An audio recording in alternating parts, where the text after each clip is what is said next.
Good afternoon, everybody. It's wonderful to have you here.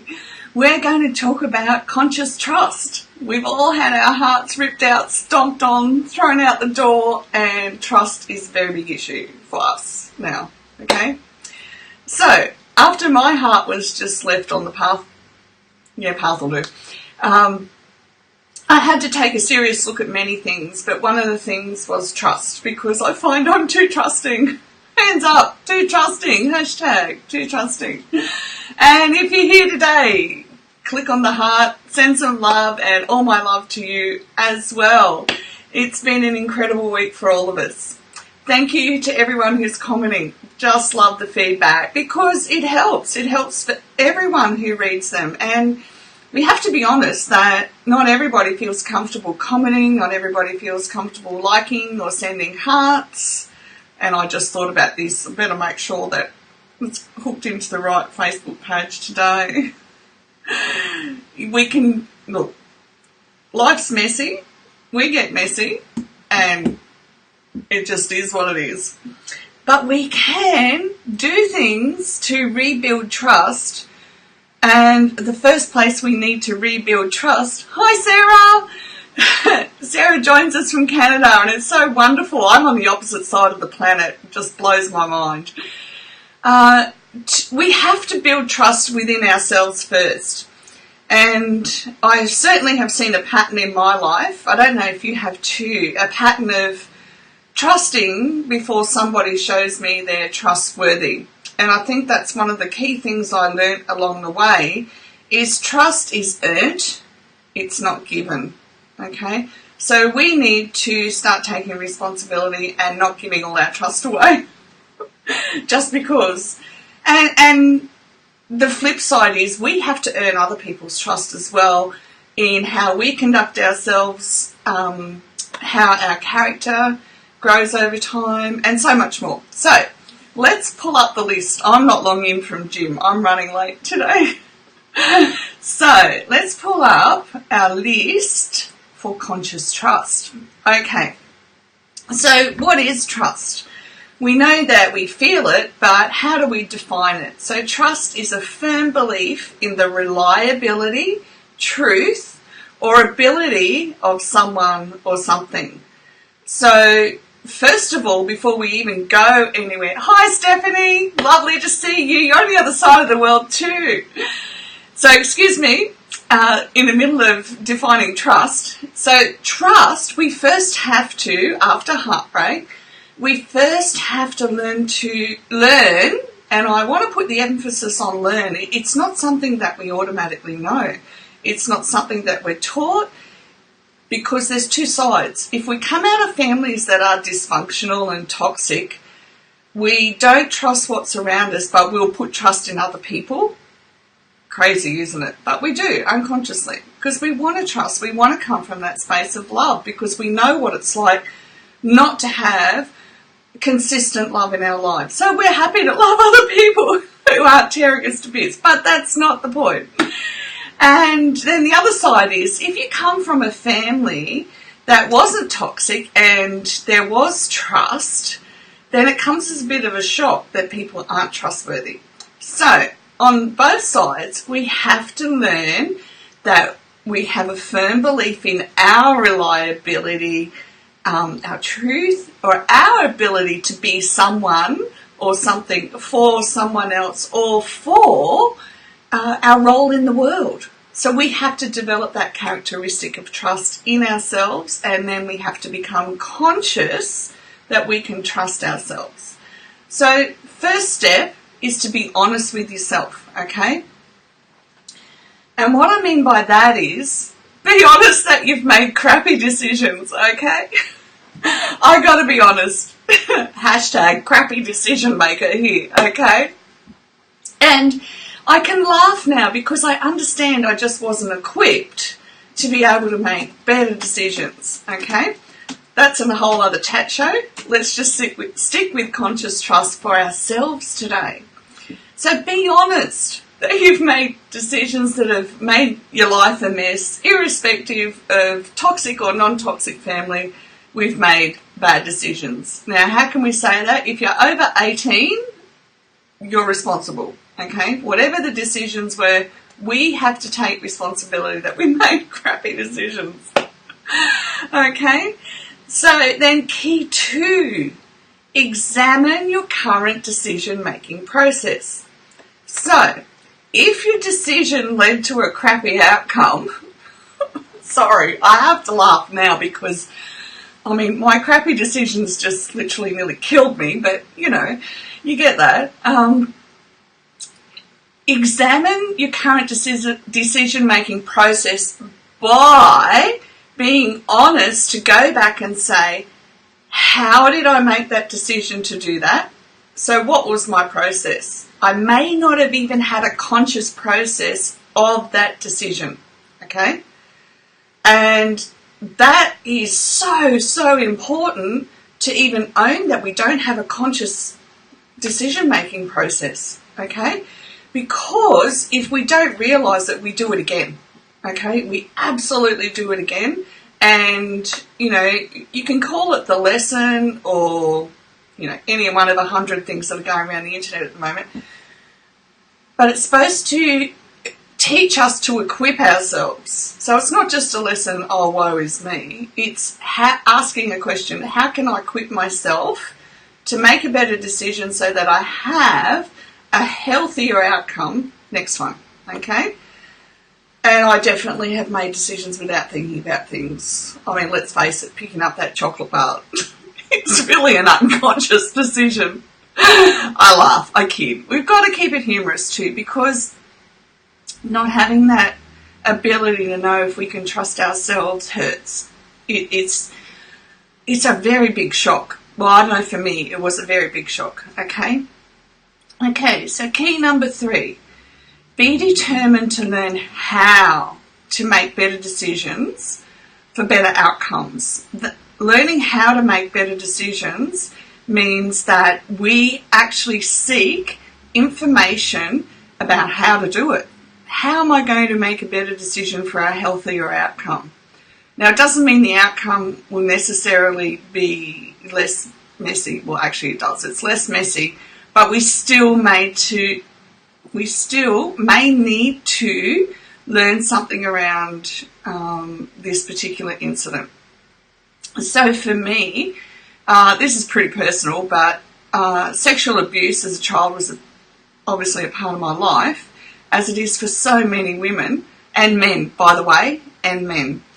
And my decision-making process was absolutely, you know, not even on a compass. You couldn't even point it in a direction. But what happened was, over the years, until I learned what was at the core of my inability to make a powerful decision, I kept attracting crap into my life. And I can happily say that because I've learned that now, learned the many facets of decision making, that doesn't happen. But it takes time. Give yourself time. Remember yesterday? We have to have time, give ourselves time to do this. There's no finish line, per se, unless we're 6 foot under, then we're finished. Okay, so, key 4, take responsibility. So if you're going to start a business, if you're going to go into a relationship, if you're in the middle of a relationship of any nature and you're having issues, take responsibility for the decisions you've made that have led to that point. Then go back and equip yourself how to make a better decision in my personal circumstance, okay? Be conscious of your decisions to rebuild trust in yourself. This is actually something that we can do that really does feel good. So when we're listening to our thoughts, we're feeling our emotions, we begin to, and being honest with ourselves about, you know, what we want as what we would like as the outcome, we go, right, I need to be able to make a better decision about this. One of the key things you can do is sit down and go, right, 5 steps down the road after I make this decision, what will be the outcome? And if you can't see 5 steps down the road what the outcome will be, either you need to take 1 step to learn a bit more, or you just literally can't see the 5 steps and you need to not make a decision yet. Okay? If people are meant to be in your life, whether they're a friend or a partner, in business, in life, in general, groups, etc., they will always be there. They will always. It just happens as a natural occurrence. You don't have to try anything. So be conscious that if you can't make a decision or a conscious choice, then you still need to build more trust in yourself in order that you can see more about where this decision will lead you. Okay? Now, you in being willing to see where the decision will lead you, and it's not from an emotional place, okay? It's from a and it's not just logical, but it's an insightful. So it's a combination of everything. We're doing it from a soul level. It's going to help you rebuild trust in yourself because you're changing your behaviour around how you make a decision, okay? And when we change our behaviour around the decision, hi Joey, when we change our behaviour around our decision-making process, it begins to build into our own heart and soul, okay? And in doing so, we regain our own power within ourselves, our strength. We get in contact with our strength to be able to do things. Key 6, consciously rebuild trust through healthy outcomes. So you might want to make little decisions. So, for example, here's an easy one. I made a decision over 12 weeks ago now to try the keto diet, or way of eating. It's not a diet. And I did it not knowing what the outcome would be. Terrified of it. So we don't even always know what the outcome will be, but we just know we've got to take one next step. And it gave me the ability to know that I could make a decision, I could stick with it to see the outcome, and no matter what the outcome was, whether it was healthy and worked for me or unhealthy and it didn't work for me, I would know that I am regaining more and more of my ability to trust myself with decisions I'm making. Okay, so can you see that connection in there?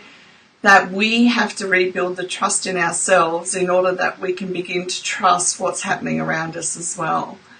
It's in yesterday's video I talked about how we build a foundation, and that's what we're doing inside of ourselves. We're rebuilding our foundation that people around us will be trustworthy too. So as our character develops, as our strength develops, as our inner power develops again, we begin to see those around us who have character, who have value, whose yes is yes and their no is no, and who we add to their lives, they add to our lives. And we don't even have to see them all the time, okay? It's just that we continue to add value into each other's lives. And quite honestly, the people who just want to take all the time, they fall away. They do as a natural consequence of you living from a place of strength and love and kindness and caring.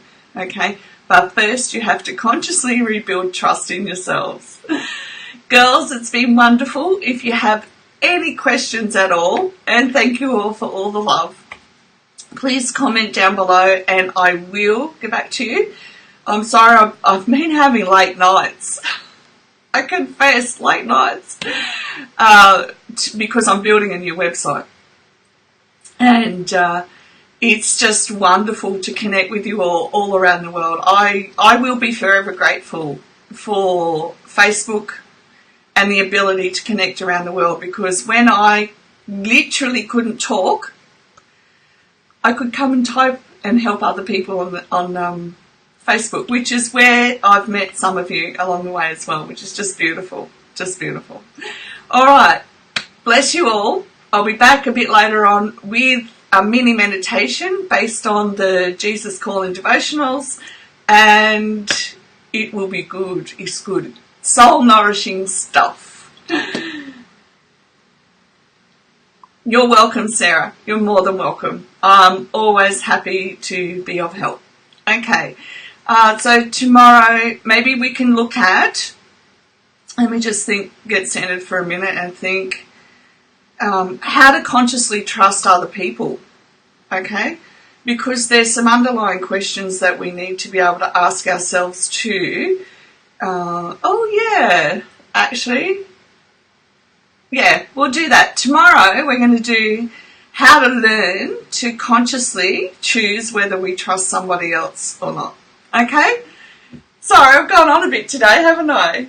All right, cheers, and may you have a beautiful afternoon if you're in Australia, a wonderful evening if you're overseas, and I'll be back on with actually I'm not doing live, I'm doing live in group to do the meditation, but I will post another meditation for you shortly. Thank you.